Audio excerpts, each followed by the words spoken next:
আমি এখন ঘর দোয়া পরিষ্কার করছি। কালকে শিবরাত্রি, মাও ঘর লেপছে, আমিও ঘর লেপছি। দেখো আমার ঘর লেপাটা কেমন হয়েছে অবশ্যই কমেন্ট করে জানাবে।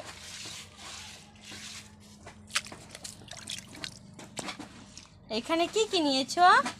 এখানে হ্যাঁ, ছুরা নিয়েছি, গোবর নিয়েছি, মাটি নিয়েছি।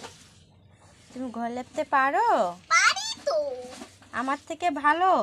ভালো। সর সর সর। কে সুন্দর লেপে, আমি না তুমি? আমি। ঘৃণা করছে না গোবর যে ধরছো? না, আমার ঘৃণা করে না তো। কেন গো? বড় হয়ে গেছি না। তে আমি যে ঘর লেপলে তুমি আমার হাতে ভাত খেতে চাও না, বলো গোবরের গন্ধ করে। এখনে গন্ধ করবে না?